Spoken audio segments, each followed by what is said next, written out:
Bismillahirrahmanirrahim. Assalamu alaikum.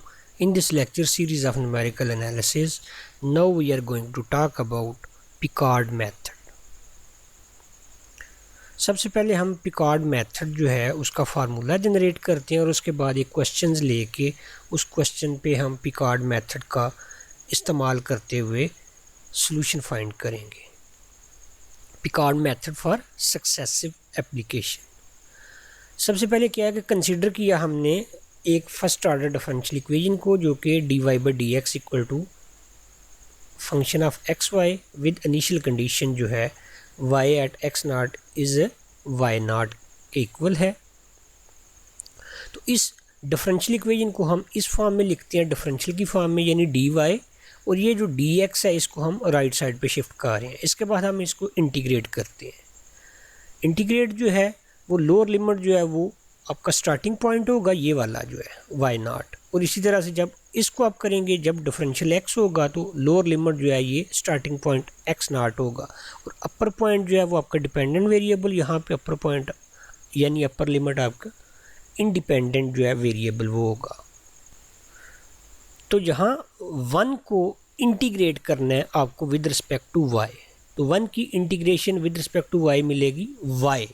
उसमें upper limit जब आप सब्स्टिट्यूट करेंगे और लोअर लिमिट सब्स्टिट्यूट करेंगे तो आपको रिजल्ट मिलेगा y minus y naught equal to, यहाँ पे ये फंक्शन जो है फंक्शन ऑफ टू वेरिएबल है x और y में, लेकिन ये अननोन फंक्शन है, इस वजह से हम इसको इंटीग्रेट नहीं करते, इसको हम इसी तरह से ही रहने देते हैं.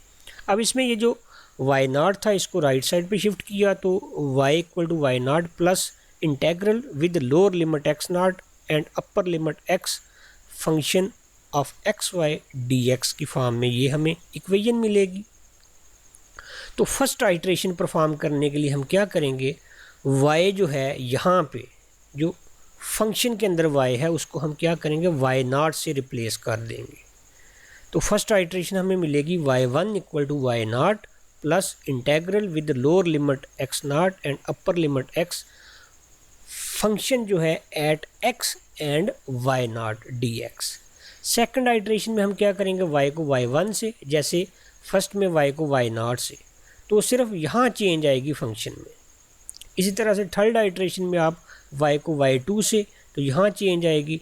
और इन जनरल हम इसे क्या लिख पाएंगे, y को yn से रिप्लेस कर देंगे, तो ये हमारे पास एक जनरल फार्मूला बन जाएगा पिकार्ड मेथड के लिए. yn plus one equal to y naught plus integral lower limit x naught upper limit x function, और फंक्शन में जो इंडिपेंडेंट वेरिएबल है वो x और डिपेंडेंट वेरिएबल जो है वो yn होगा. और इस फंक्शन को हम क्या करेंगे, इंटीग्रेट करेंगे विद रिस्पेक्ट टू x, और इसमें ये अपर और लोअर लिमिट जो है वो अप्लाई किया करेंगे. तो ये फार्मूला है हमारे पास पिकार्ड मेथड के लिए. एक क्वेश्चन है कि using Picard method find y की वैल्यू 0.1 पे, 0.2 पे और 0.3 पे फाइंड करें अगर आपके पास डिफरेंशियल इक्वेशन जो है dy by d x equal to 1 plus x y हो, जिसके साथ इनिशियल कंडीशन जो है y एट 0 इज़ 1 हो. तो सबसे पहले तो हमने क्या किया, ये डिफरेंशियल इक्वेशन लिख ली, इसमें से हमने अपना फंक्शन ढूंढा. फंक्शन इसमें जो है वो राइट हैंड साइड पे लिखा हुआ है 1 प्लस एक्स वाई, से हमने एफ ऑफ एक्स वाई लिख लिया. अब हमने पिकार्ड मेथड फार्मूला जो है वो लिख लिया, y n plus one equal to y n plus this. इसमें हमने क्या करना है, पहले एन को जो है वो 0 से रिप्लेस कर देना है. 0 से रिप्लेस करेंगे तो हमारी फर्स्ट आइट्रेशन परफॉर्म हो जाएगी. तो इसमें जहाँ जहाँ पे n है आप क्या करें, उसको 0 से रिप्लेस कर दें, तो आपको मिलेगा y1 equal to y naught plus x naught to x integral, और फंक्शन जो है एट x और y नाट डी एक्स. ठीक है. अब फंक्शन जो है वो तो आपके पास था 1 प्लस एक्स वाई, तो इसमें x तो x ही रहेगा और y को y नाट से रिप्लेस कर देंगे, तो यहाँ हम इसकी जगह लिख लेंगे 1 प्लस एक्स वाई नाट, ये वाला जो है. ठीक है. अब इसके बाद y नाट जो है, y नाट हमें गिवन है 1 के इक्वल, उसको यहाँ पे रिप्लेस किया 1 के साथ, इसे 1 के साथ रिप्लेस किया तो आपको y1 मिला 1 प्लस इंटेग्रल और x नॉट जो है ये भी आपके पास 0 था, गिवन है, तो 0 to x 1 + x dx। अब 1 + x जो है इसको देखें, हमने क्या किया, 2 वेरिएबल फंक्शन को हमने सिंगल वेरिएबल में कन्वर्ट कर लिया, इंडिपेंडेंट वेरिएबल में। इसको अब इजीली हम इंटीग्रेट कर सकते हैं, फिर उसमें हम लोअर अपर लिमिट अप्लाई करेंगे तो हमें y1 की वैल्यू मिल जाएगी। तो इसको जब हमने इंटीग्रेट किया विद रिस्पेक्ट टू x, तो 1 की इंटीग्रेशन x और x की integration x²/2। Upper limit apply करने से हमें यही टर्म्स मिलेंगी और लोअर लिमिट अप्लाई करने से हमें कोई फ़ायदा नहीं होगा, दोनों टर्म्स 0 हो जाएंगी। तो y1 हमें मिलेगा 1 + x + x²/2। इसी तरह से अब हम क्या करेंगे, n = 1 सब्सिट्यूट यहाँ पे करेंगे, हमें y2 मिलेगा। फिर हम n को 2 सब्सिट्यूट करेंगे तो y3 मिलेगा। 3 ही हमें ये चाहिए होंगे, y1, y2 और y3। और या उससे ज़्यादा भी आप फाइंड कर सकते हैं, लेकिन देखना ये है कि आप इसे इजीली जो है वो इंटीग्रेट कहाँ तक कर सकते हैं, क्योंकि जैसे जैसे आप y1, y2, y3, y4 find करते जाएंगे तो इसमें टर्म्स की तादाद जो है वो बढ़ती जाएगी। अब ज़रा अगली आइट्रेशन देखें। ये हमने पिकार्ड फार्मूला जनरल लिख लिया। इसमें हमने क्या किया, n को 1 से रिप्लेस किया तो हमें मिला y2 = y0 + x0 to x function at x y1 dx। वो फंक्शन जो था वो था 1 + xy के इक्वल, तो उससे हम क्या लिख लेंगे, 1 + x और y को हमने y1 से रिप्लेस किया। ठीक है, अब y1 जो है इसकी वैल्यू हम फाइंड कर चुके हुए हैं। y1 की वैल्यू हमारे पास है 1 + x + x²/2। ये सारी वैल्यू आप यहाँ y1 की जगह रखेंगे।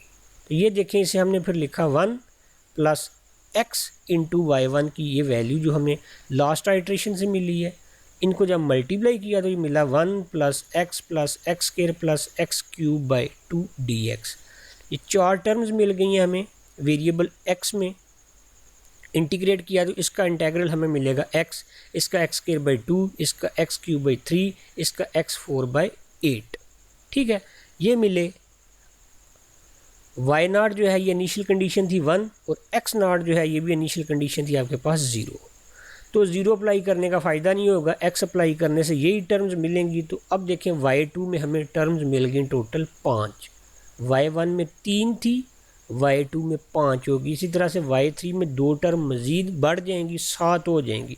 और जैसे जैसे आप आगे चलेंगे आपके पास टर्म्स जो हैं वो ज़्यादा होती जाएंगी। इसके बाद हमने अगली आइट्रेशन परफॉर्म की। पिकार्ड फार्मूला लिखा जनरल, n को 2 से रिप्लेस किया, y3 हमें मिलेगा y0 + दिस। इसमें फंक्शन में हमें क्या करना है, 1 + x y में y को y2 से रिप्लेस कर देना, तो ये बन गया 1 + x y2 dx।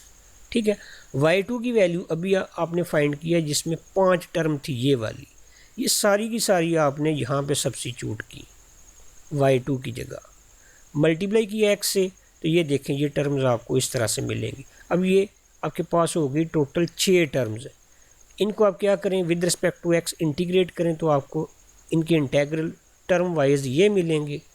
Upper limit apply की तो यही टर्म्स आपको दोबारा मिल जाएंगी। लोअर लिमिट अप्लाई करने से चूँकि सारी टर्म्स में x आ रहा है उस वजह से ये सारी टर्म्स 0 हो जाएंगी। ठीक है, तो y3 में देखें आपके पास टोटल 7 टर्म हो गई हैं। तो मैंने इसलिए कहा था कि हम y3 तक करेंगे, क्योंकि जैसे ही हम y4 पे जाते हैं तो 9 टर्म, y5 पे जाएंगे तो हमारे पास 11 टर्म्स आ जाएंगे और इसी तरह से ये बढ़ती जाएंगी। ठीक है, आपने इनको वहाँ तक करना है जहाँ तक आप इजीली इंटीग्रेट कर सकें। ये देखें फिर 3 पॉइंट्स है जिन पे हमने वैल्यू फाइंड करनी थी, 0.1 पे, 0.2 पे और 0.3 पे। पहले हम 0.1 पे फाइंड कर लेते हैं।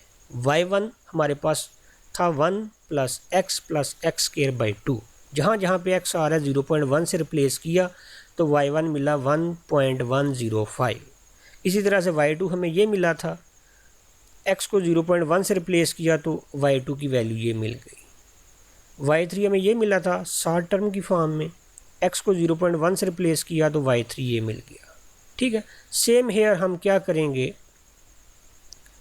x को 0.2 लिख लेंगे। y1, y2, y3 वही हैं जो आपको फाइंड आउट हो चुके हैं। जस्ट आपने क्या करना है, जहाँ जहाँ पे वेरिएबल है उसको आपने उसकी पर्टिकुलर वैल्यू जो 0.2 है यहाँ पे, इसके साथ रिप्लेस कर देना है। कैलकुलेट करेंगे तो y1 1.22, y2 1.22, 286667, इसी तरह से y3 जो है ये आपको मिलेगा 1.22, 28, 8933। फिर सेम हेयर हम क्या करेंगे, x को 0.3 से रिप्लेस कर देंगे, y1 y2 y3 आप ऑलरेडी फाइंड कर चुके हुए हैं। जहाँ जहाँ पे x है 0.3 से रिप्लेस करें तो आपको y1 1.345, y2 1.355025 और y3 जो है 1.355189688 ये आपको मिल जाएगा।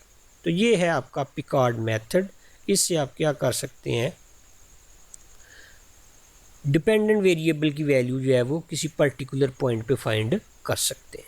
तो इसके लिए रिमार्क है कि पिकार्ड मेथड जो है is applicable to limited class of equation in which the successive integration can be found easily. ये सिर्फ आप उन इक्वेशंस पे इसे यूज़ कर सकते हैं जिनको आप सक्सेसफुली ईजीली इंटीग्रेट कर सकें। ठीक है, और जैसे ही इसकी इंटीग्रेशन जो है वो आपको जो है वो मुश्किल नज़र आना शुरू हो जाए, आप वहीं तक ही इसे सॉल्व कर लें। और कुछ जो है इक्वेशंस ऐसी होंगी जो शायद इससे पिकार्ड मेथड से सॉल्व ही ना हो सकती, क्योंकि इससे तो आप उनको सॉल्व करेंगे जो इजीली इंटीग्रेट हो सकेंगी। ओके, अल्लाह हाफिज़।